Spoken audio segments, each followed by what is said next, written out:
Hello everybody and welcome to this week's YouTube Live. Hello, I hope you're all doing well and I hope you've had a lovely week so far. We're getting near to the weekend, only 3 or 4 days to go. Do let me know in the chat function if you can hear me okay.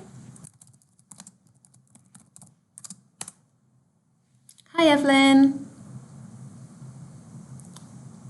I hope you're all well and you've had a lovely week so far.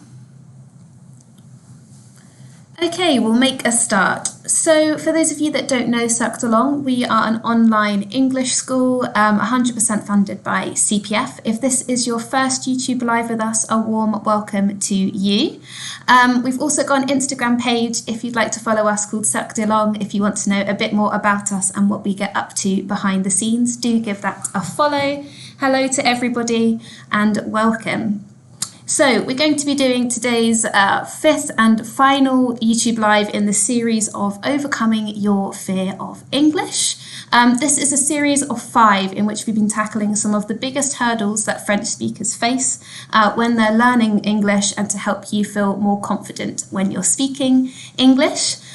So as I've said, this is our last of this series, Overcoming Your Fear of English, and we're going to be focusing on sentence structure in English. But what exactly do I mean by sentence structure though? So in English grammar, sentence structure is the arrangement of words, it's the arrangements of phrases and clauses in a sentence, it's the meaning of a sentence, and it's dependent on our sentence structure. So the meaning of our sentences are dependent on its structure, which is why it's so important that we get our sentence structure correct in English. So whilst French and English do indeed have many similarities in terms of vocabulary, sentence structure is one of our major differences. And I'm sure we've all been in situations in the past in which you've tried to say a sentence and the order of your words has come out a little bit jumbled. Jumbled in English means mixed up or not in the correct order. So how can I help you today? We're going to run through 4 of the most common sentence structures in English, from forming the simplest of sentences up to the most difficult sentences to structure, and I'll be testing your knowledge at the very end of this YouTube Live, so do listen carefully. Part 1 of the YouTube Live is perfect for beginners, and indeed sort of by point 2, switching over to intermediate, and then part 2 is for intermediate and sort of going into our advanced speakers of English. So we'll start off simple and end up in the trickiest part of sentence structure in English. We'll take it step by step and make it as comprehensible and engaging and of course enjoyable for you as possible. So without further ado, we'll dive into some of our content from today. So, how to build a simple sentence. What does every sentence need? Every sentence needs a verb. So here we've got 2 verbs, run and eat. This is the shortest sentence we can make. It's called the imperative, and this is an instruction. So we're telling someone to do something. For example, run, eat, sing, sit. And this is the shortest form of a sentence that we can do in English. Of course, there's not much detail here at all. And in English, we want to be able to say lots of detailed sentences about our lives. So we can't just rely on one-word sentences. So let's take it a step further. The second element that we need is a noun. And this is also known as the subject of our sentence. And it follows the form subject plus verb. So we've got the subject on the left, I, you, he, she, it, we, they. A noun could also be the dog or the cat, for example, and then it's followed by a verb. So he runs, he's running, he ran, she eats, she is eating, and she ate. Notice how we've got lots of different tenses here, from the present to the present continuous and also the past simple. Again, these sentences are lacking slightly, so let's add some more information. What we can do is add adverbs of manner, adverbs of place and adverbs of frequency in order to add more detail to a sentence. So by an adverb of manner, I am asking the question, how is someone doing something? So he works hard. For an adverb of place, we're thinking about where. So he works at the office. Adverbs of frequency, we're thinking about how often someone does something. So he works every day. In this case, we're lucky with this verb, he works. We can choose whether to have more detail or less detail. So the sentence he works also makes sense without this extra detail. And we can add these adverbs in order to add the detail. However, what about verbs that need more information to make sense? So not every verb is like this. So for example, if we take I run can be on its own, or we could add some more information to the sentence. I run makes sense by itself, but we could also say, I run around the park, or I run often. However, some verbs we need to finish the sentence. So when we look at verbs such as I like, she wants, and he goes, these are not finished sentences. We can't just say I like and then finish our sentence. We've got to continue. So we've got to ask ourselves some questions. We need to think, I like, what do you like? She wants, what does she want?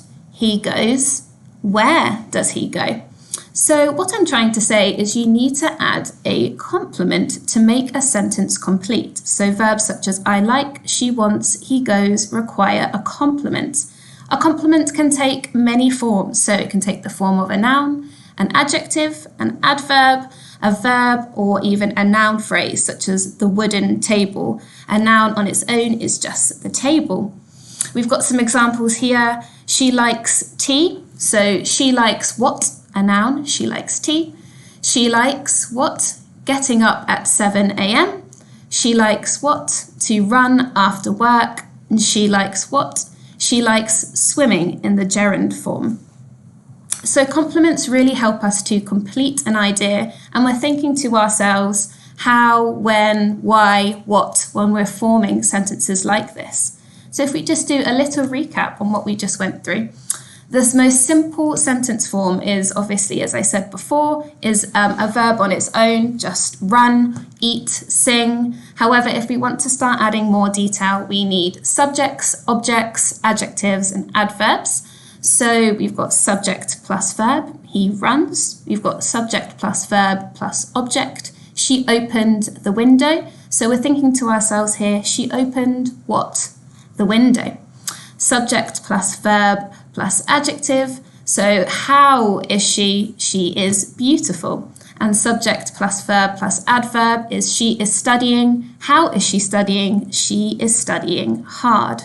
So that's our simple sentences in English. And once we can master these simple sentences, we can then go on to something slightly more complex. So here we're looking into upper beginner level and sort of lower intermediate.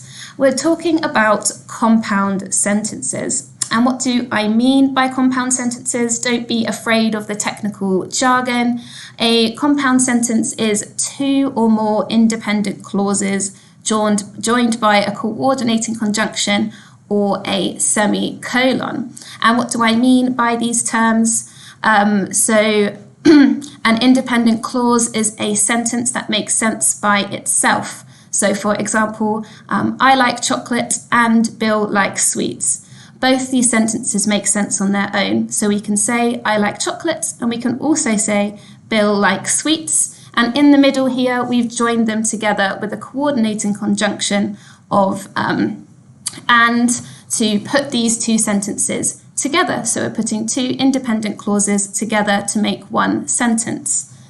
What do I mean exactly by a coordinated conjunction? So we've got an example here of and.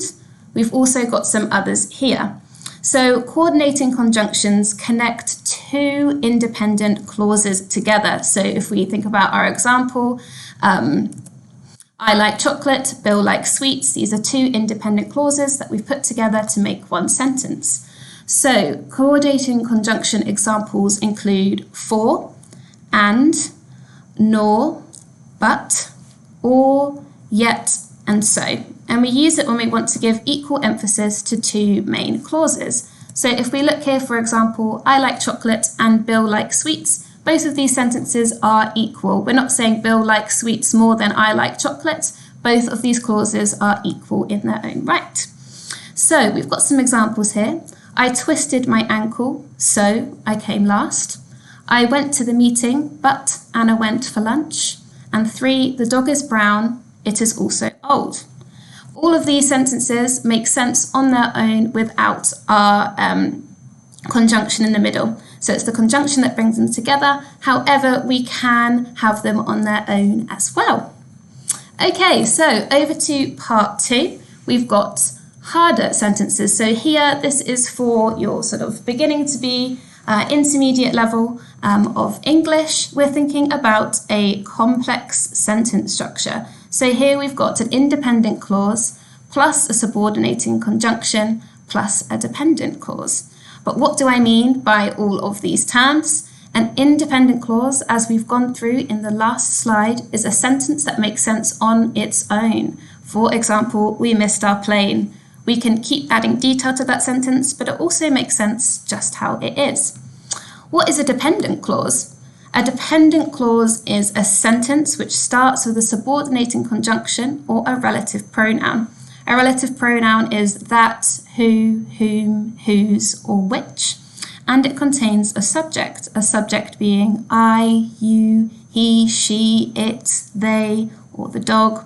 However, it does not express a completed idea. A dependent clause is unfinished. So if we look at this example here, because we were late, that sentence doesn't necessarily make sense on its own. It needs an independent sentence or to join this in order for it to make sense. We couldn't just say because we were late on a standalone sentence because it doesn't actually make a lot of sense in English.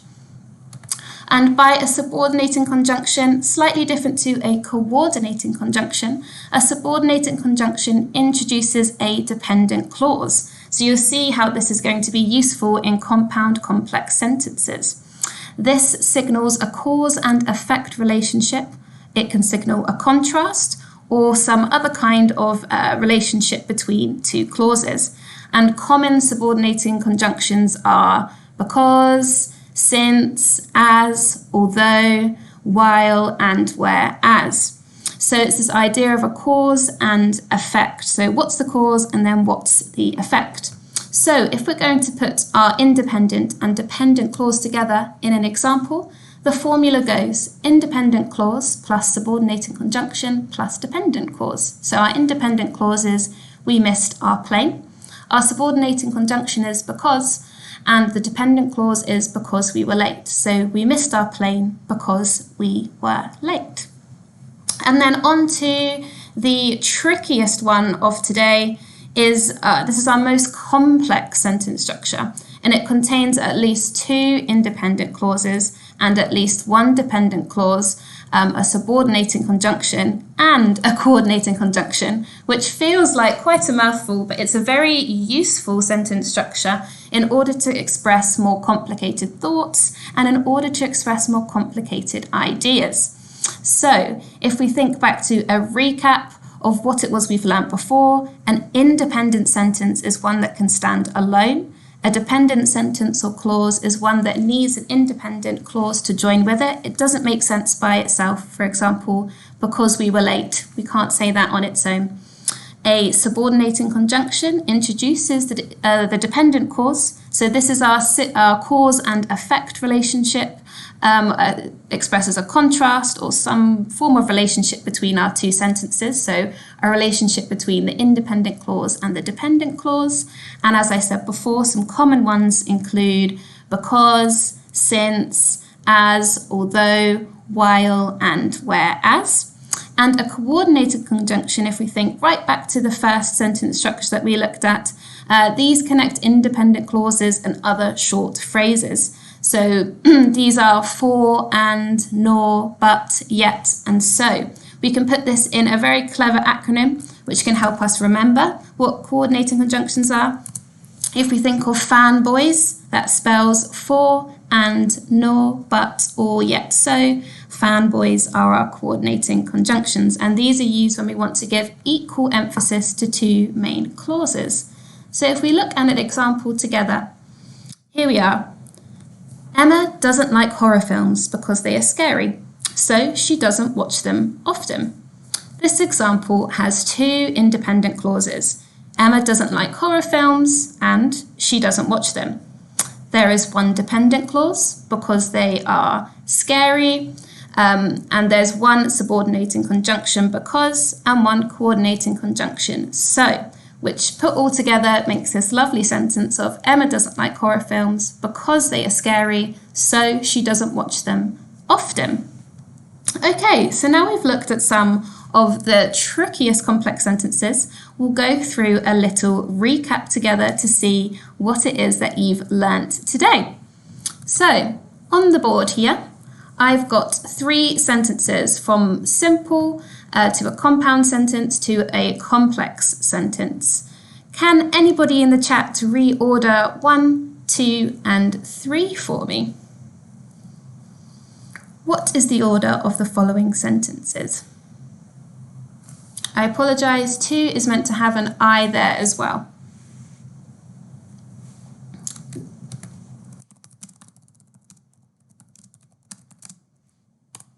Two is meant to have an I there as well. I apologise, I forgot to add that in. Valerian has got the first one. I like tea. Yes, so this is our most simple sentence structure. We've got the subject, the verb, and the object. We're asking to ourselves, I like, what do I like? I like tea. Excellent. I like tea. Catherine and Valerian have both got the second one. Yes, I like tea and I like and coffee. Excellent. Great. And then the last one, a little bit trickier.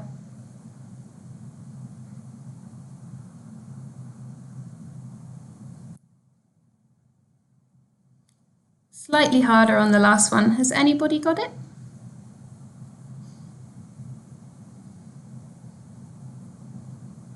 We start with our because we've got, yes, exactly, Catherine. Our dog barks when she hears a noise. Excellent. So if we go through all of them together, we've got the first one, I like tea, our most simple sentence structure. I like what? I like tea. I like coffee and I like tea. And then the third one, our dog barks when she hears a noise. Excellent. You're very good at ordering sentences together. Great. And then let's look at the second one. Which of the following sentences are correct? Number 1, usually I take a walk every day while the sun sets, but it was raining today. Usually I take a walk every day, but the sun sets while it was raining today. Which sentence makes the most sense?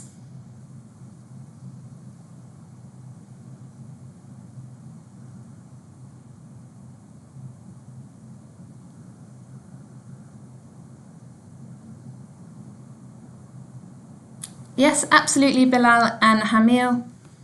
Yaya's got it right as well. Martine has got it right, and so has Catherine.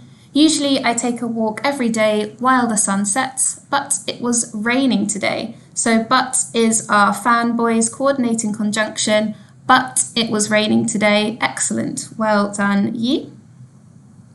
And then next, which of the following are dependent clauses? Oh, no, apologies. I didn't mean to ask that. Can anyone think of any coordinating conjunctions? I'm getting ahead of myself with my questions. I do apologise. Can anybody think of any coordinating conjunctions? So a quick hint is coordinating conjunctions connect independent clauses and other short phrases, and they're used when we want to give equal emphasis to two main clauses.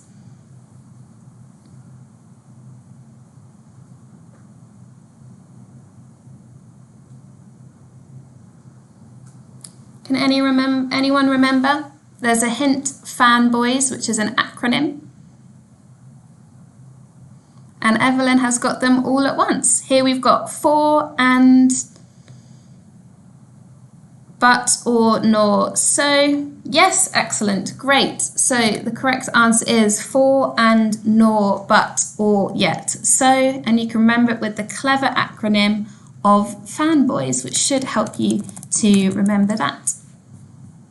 Excellent work, everybody. And then lastly, which of the following are dependent clauses? I am at the cinema because I was tired. Although he was late, we missed our train, whereas they didn't revise. Which of the following are dependent? So they can't stand alone. Which sentences cannot make sense by themselves?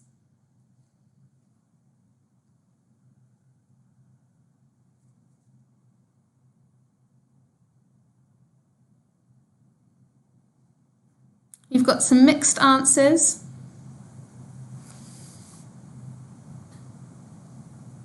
2 seems to be popular, 3 and 5.